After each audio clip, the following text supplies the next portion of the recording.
Hello students, welcome to my new video. In this video we have discussed about class 10 chapter number 5 arithmetic progression solution for exercise 5.3. तो students इसमें हम लोग chapter number 5 जो कि समांतर श्रेणी है उसके एक्सरसाइज 5.3 के सॉल्यूशन की बात करेंगे, जिसमें हम लोग क्वेश्चन नंबर 18 की बात करने वाले हैं। बाकी पिछले क्वेश्चन की बात हम लोग पिछले वीडियो में कर चुके हैं। तो चलिए देखते हैं क्वेश्चन नंबर 18 का सॉल्यूशन क्या होगा। सबसे पहले क्वेश्चन में रीड करूंगा क्योंकि यहाँ पे मैं क्वेश्चन लिखा नहीं हूँ, बहुत लॉन्ग हो जाता है क्वेश्चन, ठीक है। तो मैं रीड कर रहा हूँ, आप बुक अपने पास रखिएगा, क्वेश्चन को साथ में समझिएगा, ठीक है ना। तो क्वेश्चन क्या है, कह रहा है spiral is made up of successive semi circle. एक स्पाइरल है जो कि सेमी सर्कल से मिलकर के बना हुआ है। देखिए ये सेमी सर्कल है ना, एक ये हो गया, फिर यहाँ से यहाँ एक दूसरा हो गया, फिर ये तीसरा हो गया, फिर ये चौथा हो गया, ऐसे चलता गया, ठीक है ना। तो spiral is made up of successive semi circle, यानी सेमी सर्कल से बना हुआ है, which centre alternately at A and B, और जिसका सेंटर ए है बी है, अल्टरनेट करके ऐसे ए एंड बी है उसका सेंटर बनना है। स्टार्टिंग विद सेंटर एट ए, और कहां से स्टार्ट हो रहा है ये स्पाइरल, सेंटर ए से, ठीक है ना, सेंटर ए से स्टार्ट हो रहा है। ऑफ रेडियाई 0.5 सेंटीमीटर, यानी कि पहले सेमी सर्कल का जो रेडियस है वो 0.5 सेंटीमीटर है, फिर दूसरे सेमी सर्कल का रेडियस 1.0 सेंटीमीटर है, तीसरे सेमी सर्कल का रेडियस 1.5 सेंटीमीटर है, फिर अगले का 2.0 सेंटीमीटर एंड सो ऑन, ऐसे बढ़ता गया 0.5, ठीक है ना। तो what is the total length of such A spiral made up of 13 consecutive semi circle. अगर ऐसे 13 कंसेक्यूटिव सेमी सर्कल लग गए, अभी हमको कितने दिख रहे हैं, 1 2 3 4, ऐसे ही अगर 13 सेमी सर्कल लग गए तो बताइए पूरे स्पाइरल की लेंथ कितनी होगी, आपसे पूछ रखा है, ठीक है। समझ में आ गया? तो आई होप कि क्वेश्चन समझ में आ गया होगा। अब हम लोग उसका सॉल्यूशन देखते हैं। देखिए मैं एक बार हिंदी में पढ़ देता हूं कि क्या बोल रखा है कि यहाँ पे क्या है कि स्पाइरल की लेंथ हम लोग को फाइंड आउट करनी है। किसकी? स्पाइरल की लेंथ फाइंड आउट करनी है। अगर हिंदी में हम बात करें तो यहाँ पे बोला है केंद्र ए से प्रारंभ करते हुए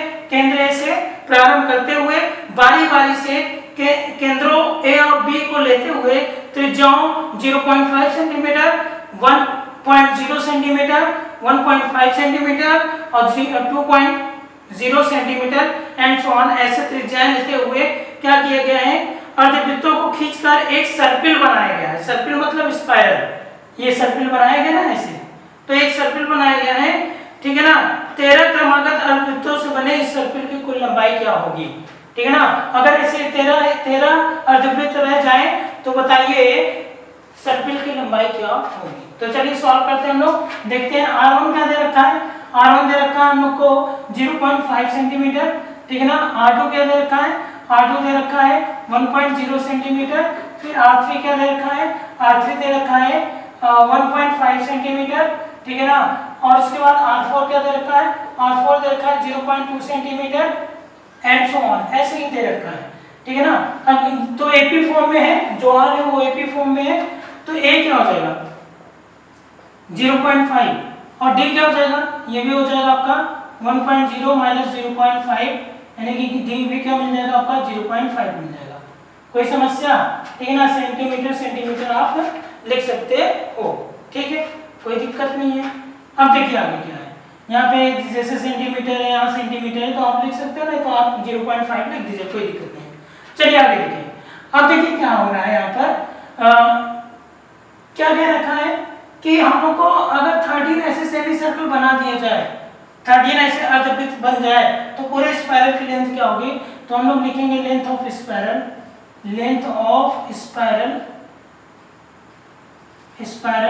ठीक है ना।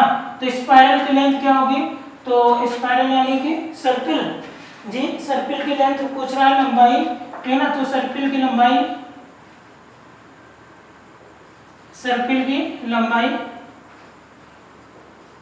तो क्या होगी सर्पिल की लंबाई, तो स्पाइरल की जो लेंथ होगी वो क्या होगी बताइए, 13 कंसेक्यूटिव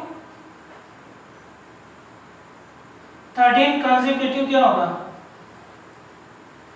सेमी सर्कल होगा, सेमी सर्कल्स, ठीक है ना। 13 कंसेक्यूटिव क्या होगा, सेमी सर्कल्स, और सेमी सर्कल्स का क्या होगा लेंथ होगा। कैसा सेमी सर्कल? सेमी सर्कल का लेंथ होगा, मतलब केवल इतना, ये नहीं लेंगे हम लोग, डायमीटर को नहीं उसमें रखेंगे, ठीक है ना। तो ठीक है, तो यानी 13 क्रमागत क्या होगा? अर्धवृत्त होगा। हिंदी में आप लिख सकते हो सर्कल की लंबाई बराबर 13 क्रमागत क्या होगा? अर्धवृत्त हो जाएगा। चलो फॉर्मूला लगाते हैं। तो बताइए केवल इतने की लंबाई क्या होगी? पाई आर। क्या हो गया? पाई आर। तो ये क्या हो जाएगा? क्योंकि पूरा होता है तो 2 पाई आर, आधा है तो पाई आर, ठीक है ना। तो क्या हो जाएगा? पाई आर हो जाएगा। तो यहाँ पे क्या लिखेंगे? पाई r1 प्लस पाई r2, 13 है ना, पाई r2 plus pi r3 and so on, ऐसे जाकर के पाई r13 तक जाएगा, क्योंकि 13 है इसलिए 13 तक गया है। पाई को कॉमन ले लेंगे तो क्या बचेगा? r1 plus r2 plus r3 plus and so on plus r13 हो जाएगा, ठीक है ना। ऐसे ही पाई, ये किस फॉर्म में? एपी फॉर्म में, क्योंकि आप चेक कर सकते हो 0.5, 1.5 और ऐसे ही कितने, सॉरी 0.5, 1.0 और 1.5, ठीक है ना, एंड सो ऑन करके ऐसे r13 तक आपका गया है।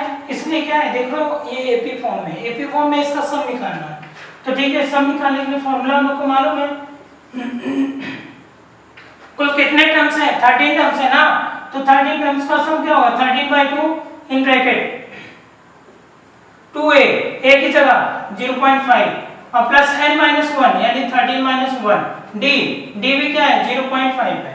कोई समस्या? कोई समस्या नहीं ना। चलिए आगे देखिए, ये ब्रैकेट क्लोज कर दिया। 22/7 हो गया।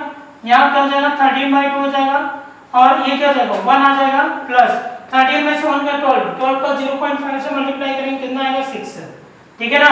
तो क्या हो जाएगा? 22/7 और 13/2 हो गया और इनटू क्या हो गया? 7 हो गया। 7 से 7 गया 2, 11 हो गया और इन दोनों को मल्टीप्लाई कर लेंगे तो कितना हो जाएगा?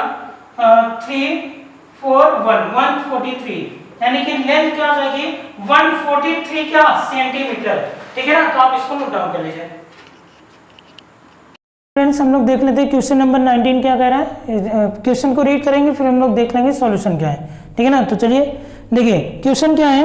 कह रहा है 200 logs are stacked in the following manner, यानी कि 200 लट्ठे जो हैं वो इस प्रकार से रखे गए हैं कि 20 logs in the bottom row, bottom वाले रो में 20 लॉक्स हैं यानी 20 लट्ठे हैं, और फिर 19 इन द सेकेंड रो में 19 लट्ठे हैं, और 18 in the row next to it, और फिर 18 है एंड सो ऑन, ऐसे बनता गया है, ठीक है ना। तो मतलब समझ रहे हो 200 लट्ठे को रखा गया है। तो पहले जो रो बना हुआ है, पहले रो में 20 लट्ठे हैं, ठीक है ना, और दूसरे रो में कितने हैं? 19 हैं, फिर तीसरे रो में कितने हैं? 18 हैं, फिर अगले रो में कितने हैं? 17 हैं, ऐसे करके लट्ठे रखे हुए हैं, ठीक है ना, ऐसे करके। तो ठीक है, तो ये जो नंबर ऑफ लॉक्स है ना, जो नंबर ऑफ लॉक्स हैं जो कि रो वाइज रखे गए हैं, ये क्या कर रहे हैं? एक एपी बना रहे हैं, बिल्कुल बना रहे हैं, क्योंकि पहले 20 फिर 19 फिर 18 फिर 17 ऐसे रखे गए हैं। तो क्वेश्चन को रीड करता हूं मैं, पहले पूरा करता हूं। तो इस तरीके से रखे गए हैं। क्या पूछ रहा है देखिएगा, in how many rows are the 200 logs placed and how many logs are in the top row. कह रहा है कि इन हाउ मेनी रोज, यानी कि अगर हम लोग को 200 लॉक्स रखने हैं, 200 लट्ठे इसी क्रम में रखने हैं, पहले 20 फिर 19 फिर 18, तो ऐसे कितने रो हम लोग को बनाने पड़ेंगे, ठीक है ना। और लास्ट वाले रो में and how many logs are in the top row, सबसे ऊपर जो रो होगा उस रो में कितने लट्ठे होंगे वो आपको बताना है। कुछ क्वेश्चन समझ में आया कि नहीं? 200 लट्ठे को रखना है हमको, पहले 20 फिर 19 फिर 18 फिर 17 ऐसे करके रखना है। तो 200 लट्ठे रखने में ऐसे जो पंक्तियां बन रही हैं, कितनी पंक्तियां बनेंगी यानी कितने रो बनेंगे वो आपसे पूछा है। अगर जो सबसे ऊपर वाला रो बनेगा उसमें कितने लट्ठे होंगे वो आपसे पूछा है। बात समझ में आई? तो चलिए देखते हैं। देखिए तो क्या कैसे बनेगा, देखो क्या होगा। पहले जो हम लोग लिखेंगे नंबर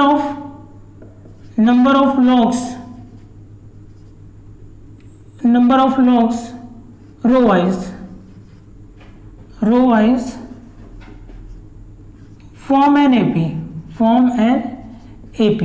यानी पंक्तियों में जो लट्ठे रखे गए हैं, पंक्तियों में जो लट्ठों की संख्या है वो क्या बना रही है? एपी बना रही है। ठीक है ना। तो हिंदी मीडियम वाले लिख लीजिएगा, पंक्तियों में जो लट्ठों की संख्या है वो क्या बना रही है, एपी बना रही है। और एपी कैसे बना रही है, पहले 20, फिर 19, फिर 18, फिर 17 एंड सो ऑन, ऐसे करके बना हुआ है, ठीक है ना। अब देखो क्या कह रहा है, टोटल जो है लास्ट वाला क्या है, मतलब टोटल कितना आ रहा है, सम, टोटल सम आ रहा है 200, यानी कि एसएन कितना है 200। अब हम लोग को नहीं मानना कितनी पंक्तियां बन रही हैं, तो एसएन क्या है 200, मतलब हम लोग ये मानते हैं सभी पंक्तियों का यानी सभी रो के जो लट्ठे हैं, जो लॉक्स हैं, उनको ऐड करने पर कितना आ रहा है 200। तो कितनी पंक्तियां बन रही, कितने रो बन रहे हैं, तो एन, ठीक है ना।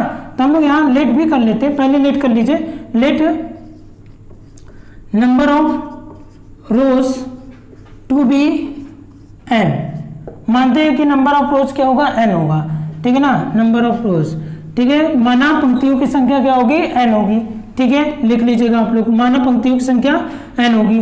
तो एसएन क्या दे रखा है, एसएन दे रखा है 200, एसएन क्या दे रखा है 200, क्योंकि एन पंक्तियों को के लॉक्स को ऐड करोगे तभी 200 आएगा ना। तो एसएन क्या दे रखा है 200 दे रखा है। ए क्या है 20 है, ए क्या है 20 है। और बताइए डी क्या है 19 माइनस 1, यानी कि -1 हो जाएगा, क्योंकि 19 माइनस 20 तो -1 हो गया, ठीक है ना। तो एसएन का फॉर्मूला लगाइए, सबसे पहले हम लोग को नंबर ऑफ रोज ही निकालने हैं, तो एसएन का फॉर्मूला लगाइए। तो एसएन बराबर क्या हो जाएगा, n/2 फिर 2a प्लस n-1d, ठीक है ना। और एसएन कितना है 200 है, तो 200 इक्वल टू n/2 फिर 2 इंटू ए की जगह 20 प्लस n-1 डी की जगह -1, डी की जगह क्या हो जाएगा -1 हो जाएगा। चलिए ठीक है, इतना तो समझ में आ गया होगा आपको। अब ये जाएगा तो यहाँ पे मल्टीप्लाई करेगा तो 400 हो गया, n हो गया, ये कितना हो जाएगा 20 यानी 40 हो गया, ठीक है ना। ये -n हो जाएगा और माइनस माइनस प्लस 1 हो जाएगा, ठीक है ना। तो 400 हो गया इक्वल टू 41 हो जाएगा, तो 41 और n से मल्टीप्लाई कर लीजिए, 41n हो गया, माइनस n और n क्या हो जाएगा n² हो जाएगा। यानी कि अगर हम लोग इसको प्लस में रखना चाहें तो क्या बन जाएगा बताइए, n² माइनस 41 है n, क्योंकि ये माइनस में उधर जाएगा तो प्लस में, ये प्लस में उधर जाएगा तो माइनस में, और ये अपनी जगह पर रहा तो 400 इक्वल टू क्या हो गया बताइए 0 हो गया। ये बन गया आपका क्वाड्रेटिक इक्वेशन। क्या बन गया क्वाड्रेटिक इक्वेशन। तो इसको सॉल्व करने के लिए हम लोग क्या करेंगे, इसको सॉल्व करने के लिए हम लोग क्वाड्रेटिक फॉर्मूले का यूज कर लेंगे, ठीक है ना। किसका यूज कर लेंगे, क्वाड्रेटिक फॉर्मूले का यूज कर लेंगे, या फिर विदाउट क्वाड्रेटिक फॉर्मूले से हम लोग अगर सॉल्व करना चाहें तो देखते हैं, ट्राई करते हैं। देखिए क्या करना है, 400 लाना है और इसको ऐसे 2 पार्ट्स में डिवाइड करना है जिससे कि 41 आ जाए, और उन्हीं पार्ट्स को अगर हम लोग ऐड करें तो क्या आ जाए 400 आ जाए। तो क्या हो सकता है वो पार्ट्स हो सकता है 16 और 25, है ना, 16 और 25 बिल्कुल आप चेक कर सकते हैं। 16 इंटू 25 करिए तो 25 16 जा कितना हो जाएगा 400 हो जाएगा। तो फैक्टराइज कर दें हम लोग, यहाँ पर फैक्टराइज कर दें तो क्या हो जाएगा n² माइनस कितना हो जाएगा 16n, है ना, और माइनस 25n और प्लस कितना हो गया 400 इक्वल टू क्या हो गया 0 हो गया। कोई समस्या नहीं ना। चलिए आगे देखिए, अब क्या करेंगे, कॉमन लेंगे तो क्या कॉमन होगा n, तो n माइनस 16 बचेगा, प्लस इन दोनों में कॉमन लेंगे, माइनस कॉमन लेना पड़ेगा, तो माइनस 25 कॉमन लेना है, तो 25 कॉमन लेंगे तो क्या हो जाएगा n माइनस फिर से क्या हो जाएगा 16 हो जाएगा इक्वल टू 0। तो क्या मिल गया n माइनस 16 इक्वल, और क्या मिला n माइनस 16 है ना कॉमन, और क्या मिला n माइनस 25 इक्वल टू क्या हो गया 0। तो एक बार n माइनस 16 करेंगे तो इक्वल टू 0 हो गया, n माइनस 25 इक्वल टू 0 हो गया, यानी n बराबर 16 होगा और n बराबर क्या होगा 25 होगा, n बराबर क्या होगा 16 होगा और n बराबर क्या होगा बताइए 25 होगा। चलिए देखिए n इक्वल टू 16 आ गया और n इक्वल टू 25 आ गया। अब हम लोग को ये चेक करना है कि कौन सा होगा, 16 होगा कि 25 होगा, n कौन सा हम लोग को लेना पड़ेगा। तो इसको चेक करने के लिए पहले आप n इक्वल टू 16 चेक करिए। तो n इक्वल टू 16 पे आपको क्या देखना है, यानी n क्या है 16 यानी 16 रोज, नंबर ऑफ रोज कौन सा है 16 वाला। तो 16 वाले नंबर 16 रोज में कितने लॉक्स रखे हुए, कितने लट्ठे रखे हुए वो हम लोग निकालते हैं। तो क्या हो जाएगा a16 निकालना पड़ेगा हम लोग को इसके लिए, तो a प्लस 15d करना पड़ेगा। a की वैल्यू क्या बताइए 20 है, प्लस 15 इंटू -1 ठीक है ना, तो 20 माइनस 15 हो जाएगा और कितना आ गया 5 आ गया, मतलब ये 16 क्या आ गया 5 आ गया। चलिए A25 भी चेक करना पड़ेगा क्योंकि हम लोग को ये चेक करना है कि कौन सा पॉसिबल है, 16 पॉसिबल है कि 25, ठीक है ना। तो A25 बराबर क्या हो जाएगा, A + 24 D हो जाएगा, ठीक है ना। तो A25 बराबर क्या हो जाएगा, A कितना है 20 और 24 इंटू -1, ठीक है ना। तो A25 इक्वल टू क्या हो जाएगा 20 minus 24।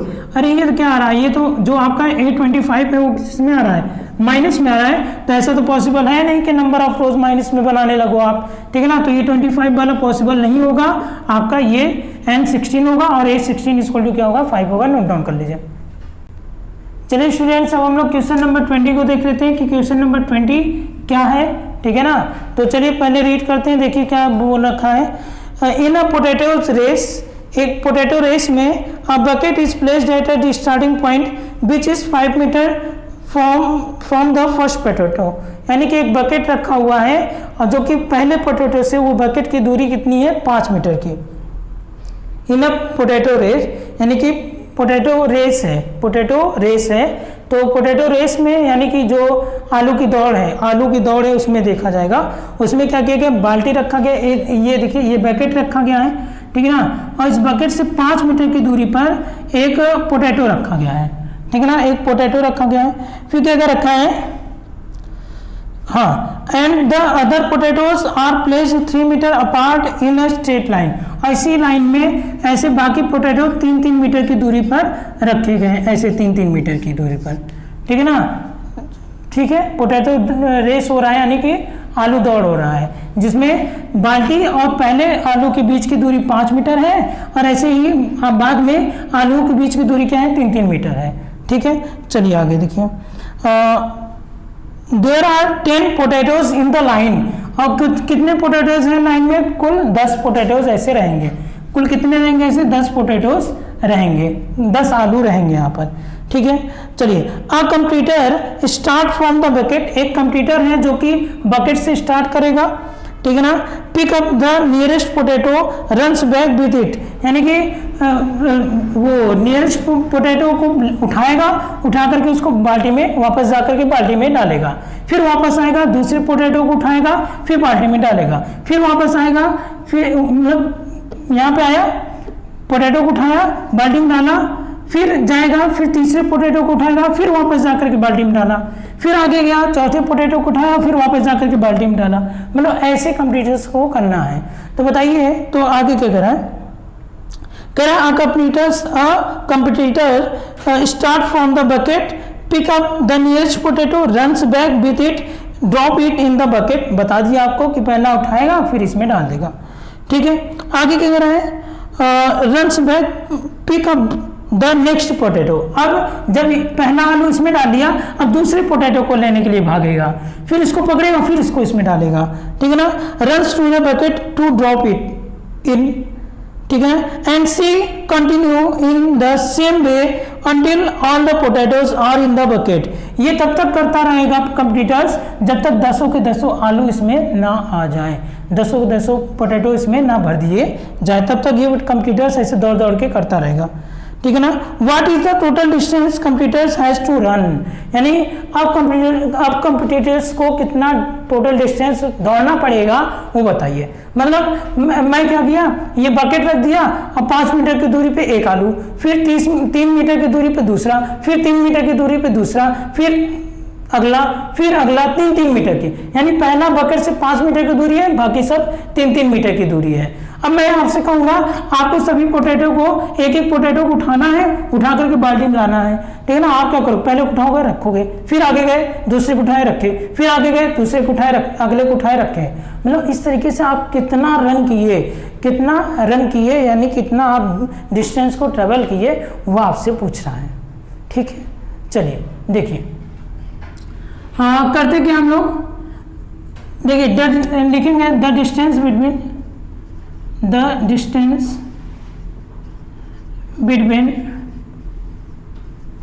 between first potato and bucket, the distance between first potato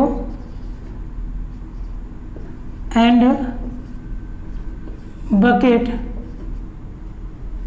is 5 meter and distance between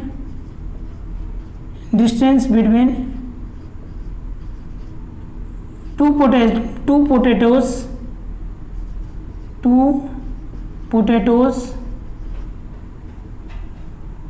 is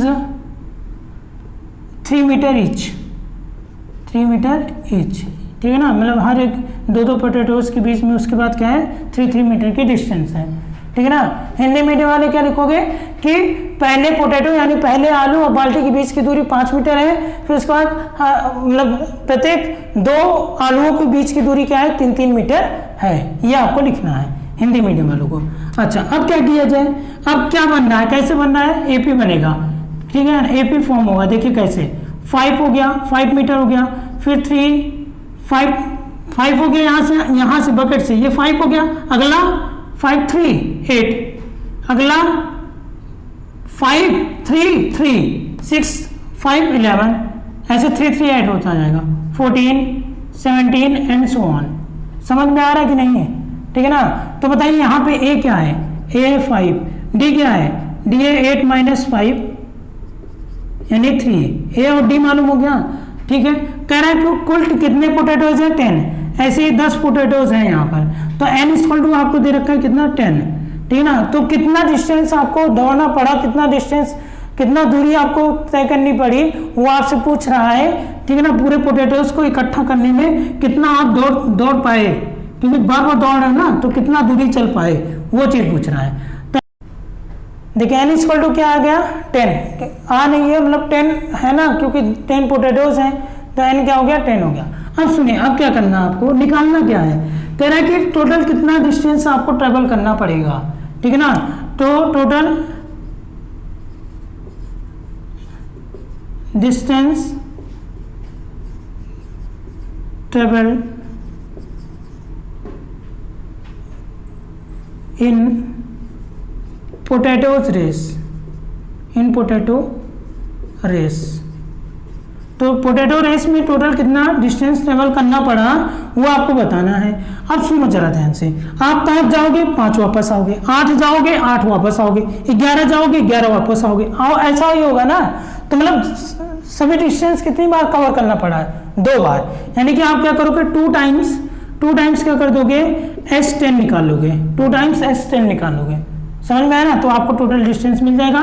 तो चलिए 2 × S10 के लिए क्या हो जाएगा 10/2, ठीक है ना। और 2a की जगह क्या है 5 + n - 1 यानी 10 - 1, तो 10 - 1 और d की जगह क्या है 3, ठीक है ना। कोई समस्या नहीं ना, ये 2 से 2 कैंसिल हो गया, 10 हो गया, फिर 2 5 = 10 हो जाएगा, प्लस 10 1 9, 10 में से 1 गया 9 हो जाएगा, और 9 3 = 27, ठीक है ना। 27 और 10 का वो ऐड करो, 27 में 10 को ऐड करो, कितना हो गया 37 हो गया, 37 का 10 से मल्टीप्लाई करो 370 मीटर, यानी कुल 370 मीटर आपको डिस्टेंस क्या करना पड़ेगा, ट्रेवल करना पड़ेगा। तो ये आपका था क्वेश्चन नंबर 20 जो कि आपका समाप्त हो गया है। अब आपका चैप्टर नंबर 5 एकदम समाप्त हो गया है। अब हम लोग नेक्स्ट वीडियो में अगले चैप्टर की बात करेंगे, तो आप इसको नोट डाउन कर लीजिए।